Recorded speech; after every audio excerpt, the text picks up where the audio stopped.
안녕하세요. 아이플러스 부모교육 연구소의 전우경입니다. 선택이라는 얘기를 먼저 좀 나눠보고자 합니다. 나 자신에게 플러스가 되는 방법은 여러 가지가 있을 텐데, 저는 일단 그 첫 단추는 바로 선택이지 않을까라는 생각이 들어서 오늘 이 첫 시간에 여러분들과 선택에 대한 이야기를 같이 나누고자 합니다.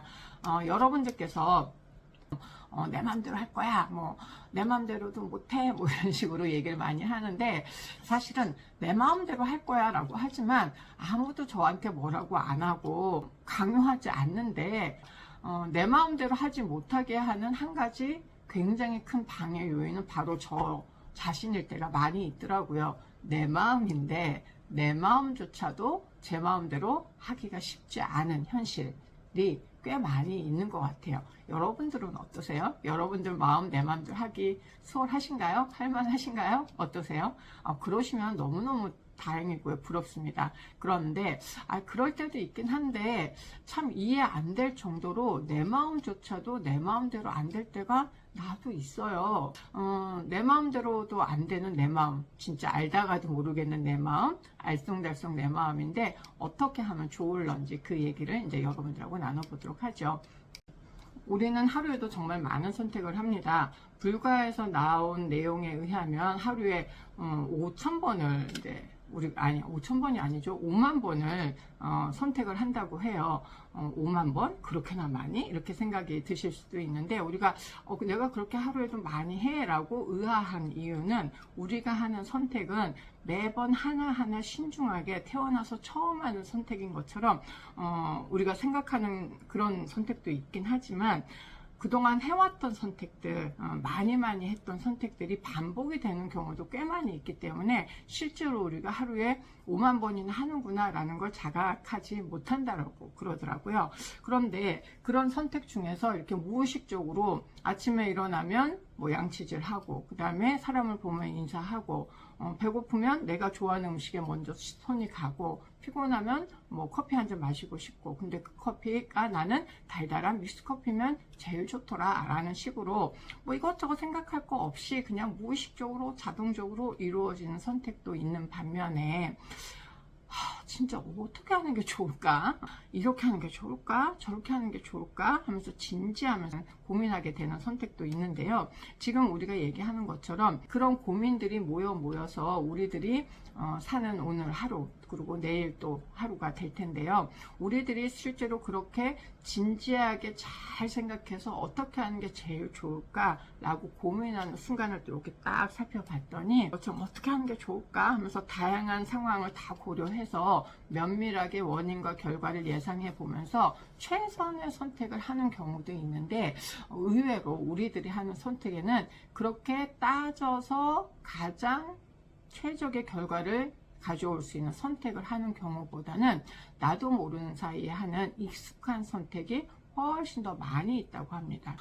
단순화시켜서 말씀을 드리자면, 제일 좋겠어 라는 좋은 선택보다는 나한테 익숙한 선택을 하는 경우가 훨씬 더 많이 있다라고 그래요. 그래서 내가 어떤 것들을 익숙해 하는가, 내가 익숙하게 하는 생각은 무엇인가, 내가 익숙하게 느끼는 감정은 무엇인가, 내가 익숙하게 하는 행동은 무엇인가, 이런 것들을 다시 한번 살펴볼 필요가 있다.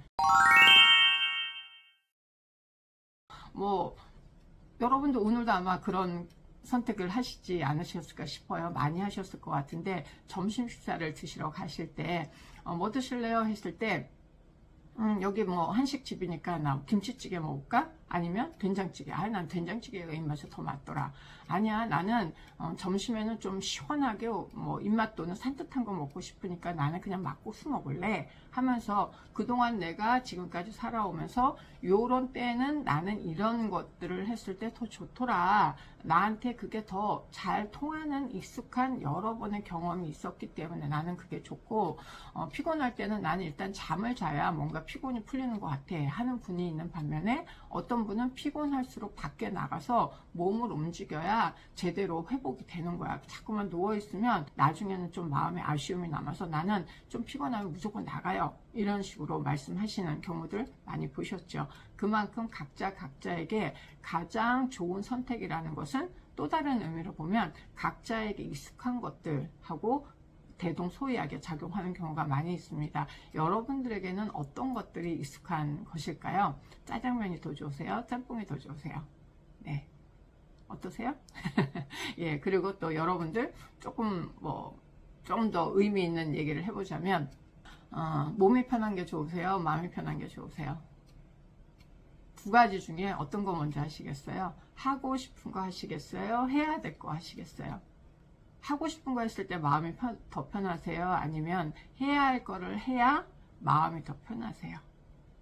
자, 우리들에게 어떤 것들이 나한테 익숙한가? 나는 이런 것들이 익숙해 하는 사람이구나. 이런 것들을 한번 생각해 보면, 단순히 익숙하다는 이유로 이거를 계속하는 게 나한테 좋을까? 아니면 익숙하지 않고, 다른 말로 하면 좀 낯설긴 하지만 다른 선택을 좀 찾아봐야 되겠어 라는 부분은 내 삶에 없는지, 이런 것도 우리가 한번 생각해 보는 시간으로 이어갔으면 좋겠습니다. 저에게 익숙함을 하나의 단어로 정리를 하자면 책임감입니다. 제가 알게 된 건 아니고요. 한 분이 저한테 그렇게 말씀을 해주셨는데, 아 정말 하면서 뭔가 이렇게 한 대 맞은 것 같은, 근데 맞고 나서 해결이 되는 것 같은 그런 느낌을 가진 적이 있습니다. 몇 년 전에 이제 제가 프로필 사진을 찍을 일이 있어서 프로필 사진을 오랫동안 많이 찍어 보셨던 분한테 이제 사진을 찍으러 간 적이 있어요.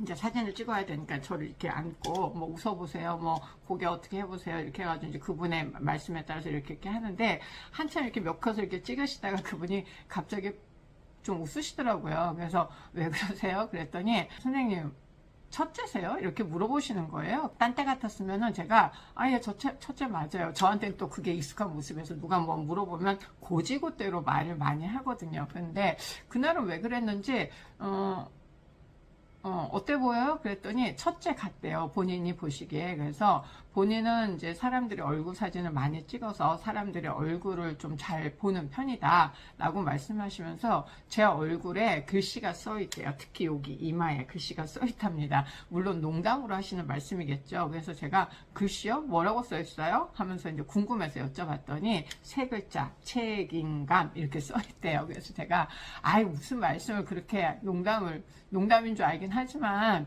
뭘 책임감이라고 써 있겠어요? 그랬더니 아니래요. 제 얼굴에 그렇게 써 있대요. 그분의 말씀이 분명히 첫째이실 것 같고 뭔가 그 책임감과 관련되는 일을 하고 계실 것 같다라고 이야기를 하시더라고요. 그래서 저 그 교육하는 사람이에요 라고 했더니 당신의 책임감이라는 그 특성에 잘 맞는 일을 선택을 한 것 같은데 그냥 이 정도 나이 되면 좀 편하게 사셔도 되지 않겠어요? 하면서 이제 저한테 지나가는 말씀을 한번 툭 하시는데, 제가 그때 이제 50대 초반쯤이었는데 되게 그 말씀이 이렇게 와닿았나 봐요. 그래가지고 제가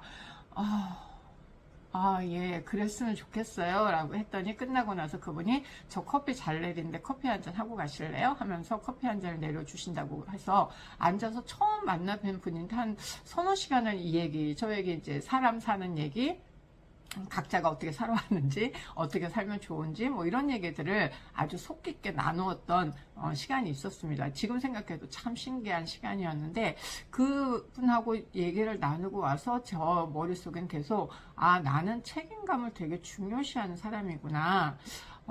왜 그랬을까? 왜 나한테는 책임감이 중요한 말일까? 책임감을 중요시해서 나는 지금 어떻게 살고 있을까? 책임감이 나쁘진 않지만 필요하긴 하지만 모든 순간에 책임감을 다하기 위해서 사는 게 가능할까? 그리고 책임감을 다하기 위해서 산다는 게 항상 바람직한 것일까? 이런 것들에 대해서 안 하던 생각을 한번 해보게 됐어요. 그리고 그 이후에 이제 저한테 이제 생기는 이런저런 일들 몇 가지를 겪으면서 책임감으로부터 많이 자유로워졌다라고 이제 스스로 생각을 합니다. 그래서 정말 내 인생에서 익숙한 선택이 무엇이었을까라는 얘기를 여러분들하고 나누게 된 계기도 바로 저의 이런 어떤 개인적인 경험이 밑에서 깔려 있긴 한데요. 저는 그 이후에 왜 나는 이렇게 책임감이 나한테 중요한 거였을까라고 생각을 해보니까 제가 첫째로 태어났다라는 것을 빼놓고 얘기할 수가 없더라고요. 그래서 저는 첫째로 태어났는데 제 의지하고는 하나도 상관없이, 그렇다고 뭐 누가 저를 벌 주려고 첫째로 태어난 것도 아니에요. 그런데 첫째로 태어나 보니 누가 일부러 그런 건 아니지만 너는 첫째다. 그래서 동생들한테 본이 돼야 된다. 이런 얘기를 많이 들었던 것 같고 학교에서도 그런 교육을 받았고, 그래서 첫째는 뭔가 동생들을 좀 보살피고 동생들한테 본보기가 되고 의젓한 맏딸, 특히 이제 저는 딸이니까 의젓한 맏딸 이런 노릇을 해야 돼. 했으면 좋겠어. 그런 걸 하니까 너 참 착하네, 너 참 잘하네, 이런 식의 이제 칭찬을 받으면서 이렇게 하는 게 좋겠어. 그럼 나 책임감 있게 그런 노릇 할게요. 맏딸 노릇 할게요. 첫째 노릇 할게요. 이렇게 하면서 어렸을 때부터 저도 모르게 그렇게 하기로 선택을 했던 것 같아요. 그래서 그렇게 하다 보니까 그냥 저만 알거나 아니면 대강대강 하거나 좀 편하게 이렇게 지내는 것보다는 책임감을 다하려고 노력을 했고 책임감 있는 모습을 보이려고 하다 보니 뭔가 마무리도 좀 잘 되고, 마무리 됐을 때 여러분들이 좋다 잘했다 인정해 주시는 일들이 이어지면서 제가 책임감 있게 사는 건 좋은 거구나, 나 그리고 이런 거 잘 하는구나, 그러면 계속 이렇게 하지. 그래서 저한테는 책임감이 그렇게 100% 나쁜 것은 아니었어요.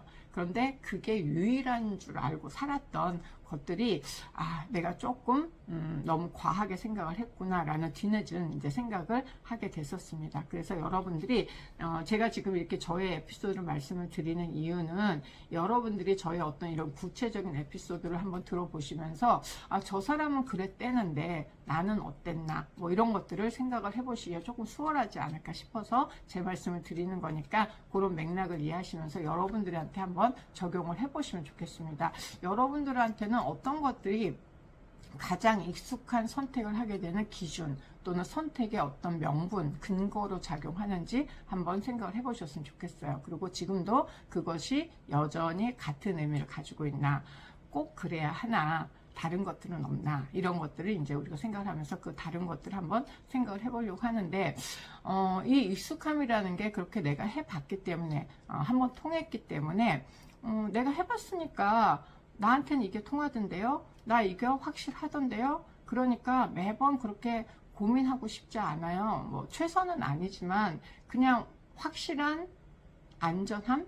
이렇게 하면 기본은 된다라는 그런 것들이 나한테는 이미 여러 번 경험이 된 바가 있으니까 난 그냥 그대로 하렵니다. 이렇게 이제 생각을 하실 수도 있을 텐데, 우리가 하던 대로 하면 통하는 것도 분명히 있어요. 그렇지만 우리들은 더 이상 어린 시절의 내가 아니고 다 큰 어른이기도 하고요. 또 여러분들이 어렸을 때 살았던 그 사회적인 환경과 지금 여러분이 접하고 살고 있는 사회적인 환경은 100% 동일하지 않습니다. 그래서 몇 년 전 영화 제목에서처럼 그때는 맞지만 지금은 틀린 일들이 꽤 많이 있어요. 그런데 우리들이 그때는 맞았지만 지금은 틀린 것들을 여전히 지금도 맞을 거야 하면서 막 거기에 맞추려고 하다 보면 마치 구멍에 맞지 않는 블럭을 억지로 끼우려고 하는 어린 아이들처럼 우리가 생각하고 감정을 느끼고 행동하는 경우들도 있을 것 같아서 그때는 맞았는데, 그때는 충분히 그것이 가장 적절한 선택이었는데 그 적절한 선택을 10년이 지나고 15년이 지나고 20년이 지나고, 그때는 내가 5살이었는데 지금 35살이 된 내가 여전히 5살 때 했던 것들 그대로 가져와서 그때 맞았으니까 지금도 맞을 거야, 나 맞았으면 좋겠어 하면서 눈 가리고 아웅하는 것처럼 하는 일들은 없는지, 그런 것들을 우리가 한번 생각을 해봤으면 좋겠습니다. 그러면 여러분들이 있다고 쳐요. 나 그런 거 있는 것 같아요. 그러면 그 다음에는 어떻게 해야 돼요? 라는 이제 질문도 아마 마음속에서 올라오실 것 같은데, 새로운 선택을 해야겠죠. 익숙한 선택 대신에 새로운 선택. 지금 여기에서 가장 적절한 새로운 선택. 익숙하던 것을 보증수표로 생각하지 말고, 익숙한 건 익숙한 거대로 일단 한 가지의 선택지를 둘 수 있지만, 달라진 상황 속에서 달라진 내가 취할 수 있는 또 다른 선택지가 있지 않을까라는 거 한번 이렇게 들여다보고, 그 선택지가 잡혔다면 한번 시도해 보는 것, 그런 것도 이제 우리가 해야 될 일인데, 말은 참 근사합니다. 새로운 선택 참 좋은데, 새롭다라는 건 같이 따라오는 의미가 뭔가 낯설어, 새로우니까. 그래서 해보지 않았으니까 이게 갑자기 팝업처럼 팍 튀어나올지도 모르고, 이게 좋을런지 나쁠런지 더 안 좋을런지 아무도 모르는 상황이기 때문에 뚜껑을 안 열어봐서. 그래서 새로운 선택이라는 건 말처럼 그렇게 만만하진 않아요. 그래서 그냥 새로운 거 하려다가 또 망하면 어떡해, 더 꽝이면 어떡해, 그냥 나 좀 안 했으면 좋겠는데, 이런 식의 불안함도 당연히 이제 따라올 수 있게 되는데요. 그 새로운 선택이 무엇인지 여러분들이 한번 구체적으로 찾아보시면 좋겠습니다.